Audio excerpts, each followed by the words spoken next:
Hello, good evening. Hello, good evening. If I can have your attention, please, we'll be starting in 5 minutes. So everybody get situated and we'll be beginning shortly. I am radio and TV personality, Dr.Afshan Hashmi, and I will be putting this up on the social media, and maybe I will, talk about her book. Okay, so here it is, and here is that, and waiting for Deepti to come.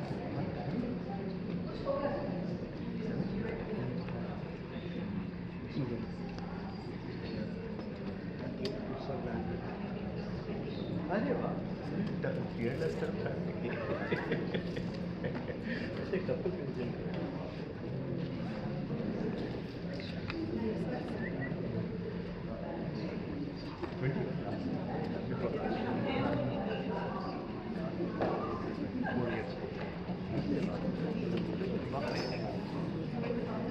Yes, and this is Dr.Afshan Hashmi, radio and TV personality, and as I said, I would love to review this book of Deepti Naval. And let's take a back shot from here and see how it is.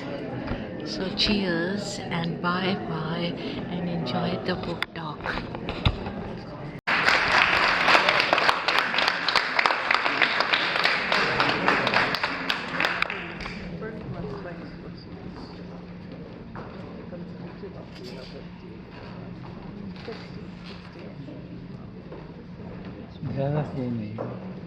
Hi everyone. Hi, buddy.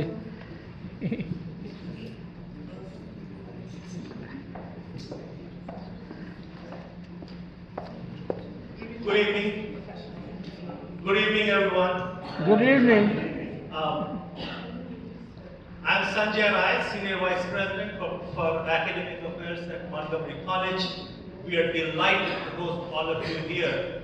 Montgomery College has been collaborating with DC staff for the last several years that has brought several wonderful films and outstanding artists at Montgomery College and in Montgomery County and in Maryland. Deepti ji, we are honored to have you here. At this time, I'm going to introduce Vice President and Provost of our Rockville campus, Dr. Eric Benjamin.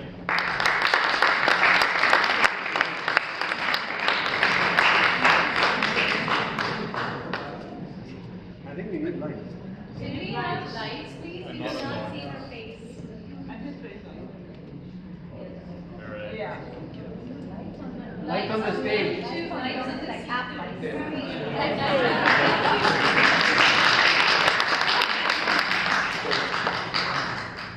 Good evening. As Dr. Rice said, I'm Dr. Eric Benjamin. I'm the Vice President Provost of the Rockville campus of Montgomery College. But before I get started, I would like to bring Dr. Rai back to the stage to show for a token of appreciation for our esteemed guest for this evening.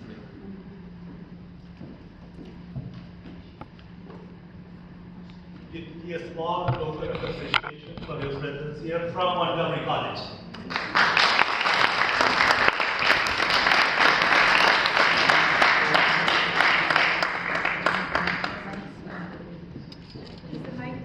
Yes. No. I think can I try to I think you have to turn up the volume on the receiver. There must be a dial. I think we need tech help here.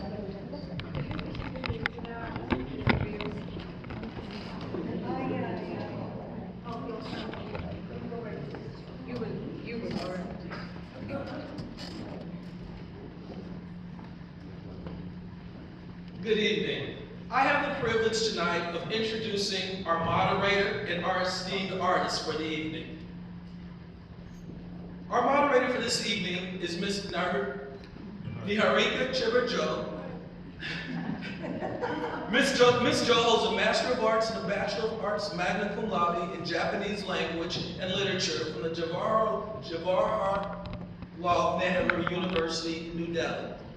Additionally, Miss Jo holds a Master of Arts in International Economics and Japan Studies with a special concentration in negotiation theory and international trade from the Johns Hopkins University School of Advanced and International Studies. Ms. Jo has extensive experience in both the corporate and nonprofit sectors, where she currently serves as the Deputy Executive Director of the Japan-U.S. Friendship Commission, supporting programs in education, culture, and public affairs. Her career includes substantial involvement with government agencies, the public policy community, NGOs, and international business in the United States, Japan, China, and India. Niharika is on the board of Yuvati, Youth Under Voluntary Action for Transformation India, an India-based nonprofit focusing on underserved youth. Also, Ms. Jo is a published writer and prize-winning poet. Good evening.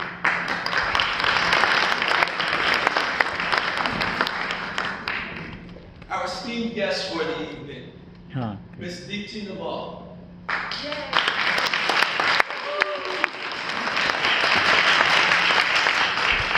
Ms. Naval is an actor, director, writer, painter, photographer. Ms. Naval, you are a consummate artist. And I must apologize because while preparing my remarks for this evening, I was reading your book, or reading your memoir, A Country Called Childhood, and my oldest daughter, Olivia, who I also saw the book, and she's like, Ms. Naval has a movie on Netflix right now that you're going to love. Let's watch the movie. So we watched. Dopansi, Charani Bars. 2 cents for the sunlight, 2 cents for the rain. 4 annas for rain. 2 pesos for sunshine. And there's so many questions, so much I would like to speak with you about, but alas, that privilege goes to Ms. Jo. Ms. Jo, the floor is yours. Thank you so much.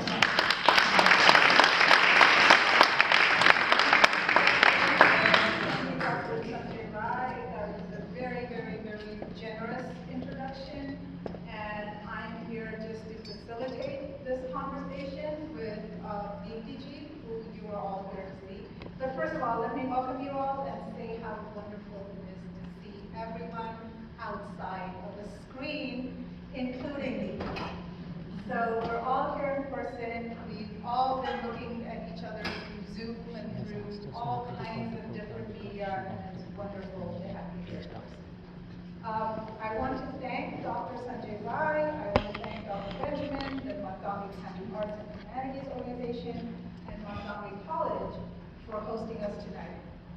And of course, a huge debt of gratitude and special thanks to Geeta and Louis Singh, who are the brains and the brawn and the heart behind all of these events, and their amazing group of volunteers. Flood of it, and I would remember one memory would trigger another, you know. And you trust those memories. Yes, and I remember visually so much of my childhood. I have such vivid memory of the place, the people, the scenes. I can easily call this book scenes from my childhood. And I remember reading that in the book, and I think the way you have written, and we want you guys to buy the book, okay? We don't want to give away, we're not here to tell you exactly what happens in the book. And we want you to read it. And reread it, because there are these visuals that pop up where you feel like you're in the story. And that's why I introduced us the way I did, because I found myself in the story. I started reading the book on a flight and found that I was completely not interested in any of the movies, not interested in anything else that was going on around me. I was in the book, and the visuals were very important. And those were, and they were very precise. And that's why I want to ask you why you chose, or how did you decide? Because the flood of memories came. Yeah. How did you decide which memories were the I just started jotting things down, you know. I just started writing. Some things were like, some of them were like notes, little reminders that I have to go back and talk about this. Little thing, maybe a 2-liner, 3-liner, but other things just came to me as a whole scene. So it's like writing. I wanted to write a memoir which would read like a novel. Yeah, and of course not in you know, chronological order. I still go back and forth. But that liberty I had to take because I had to stick to. But I'm talking about one thing. I wanted to speak about that one thing. So I started making notes, which the first 4 chapters were written 20 years ago, and then I just realized that it's not going to be a hum ye karte the, wo karte the. It's not going to be that kind of a book. Right. Yeah, I have to recreate. I would love to recreate that. So there was a lot of research involved. There was a lot of cross-checking with my siblings, with my aunts, uncles, with so many people. There was a lot, you know, I had to go back to Amritsar, I had to go back to Jalalabad, my grandfather's pin, you know, his village. And there were so many things that, there was the wars that we talked about, there's so many things that had to be cross-checked in terms of the authenticity of what my memory was telling me. So there was a lot of work, and it was very hard work. Let me tell you, I'm so glad it's over. Yeah, oh my God, 20 years, yeah. But the last five years, when the publisher came in, that's when I knew that I would have to go beyond these jottings, and because the notes were all over the place, it was driving me crazy. Because kahin se bhi koi bhi note nikalta tha, and I would say, oh God, this belongs to that chapter. So that phase had to finish, and I had to sit down and say, okay, now I have a publisher on board, so now I have to finish doing this. That also was fun. I'm glad you finished it when you did, because we are having a chance to read it. What I appreciate about the book is the fact that it's not from one. Yeah. That it jumps about. And if you think about it in terms of a child's memory, it's not a linear memory. It jumps about. Yeah. And that's a very endearing part of the book. So I would now want to, since we're talking about these very tactile memories that you can reach out and touch, how about I ask you to read something? And there is a particular image that recurs in the book, in chapter 4, page 4. Okay. And maybe and maybe for those who speak. How many people here understand Punjabi or speak? Oh, look, enough. Kafi hai. So you understand area. जी ठीक है बढ़िया हाँ बस so yeah we can read let me read from what page would you have okay.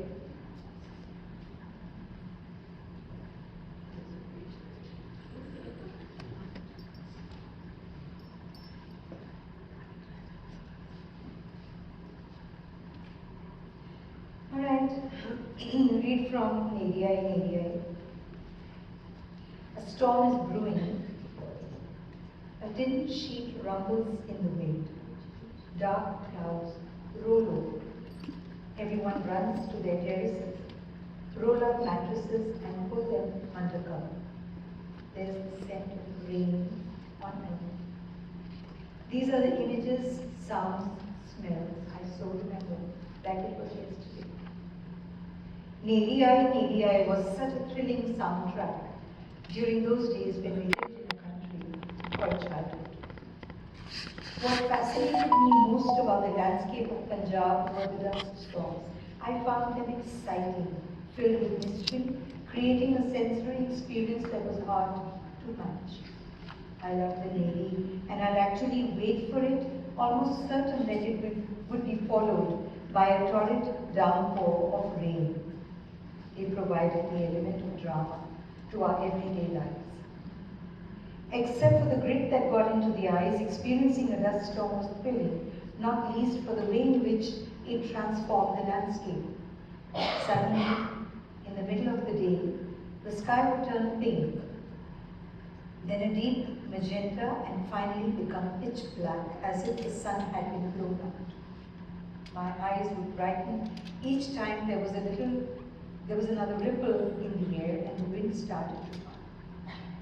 Black clouds rolled over the city, turning day into night, and yellow bulbs blinked to light, lighting up the streets.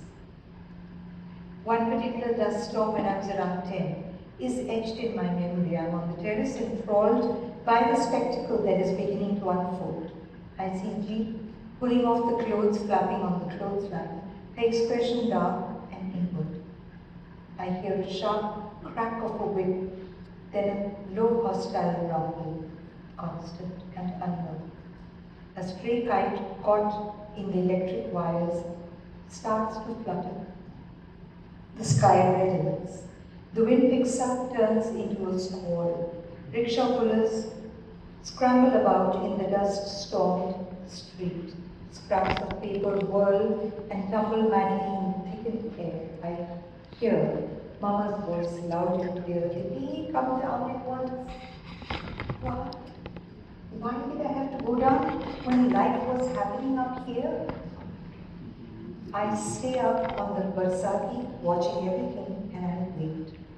Brief gusts of wind move things around in the world. The tin sheets on the Barsati begin to rattle. A rat-tat-tat hammering provides a steady beat to everything else that is going on.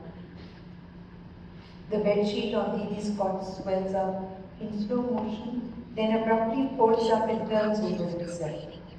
The table lamp beside my father's bed sways and rolls over onto the floor. Spreading outward from the horizon, the sky corresponds for temperature. And so Friends, this is Dr.Afshan Hashmi, live from Deepti Naval is talking about her book, and I would love to review this book, and I have reviewed thousands of books, and this is the one I want to review. Cheers and bye bye.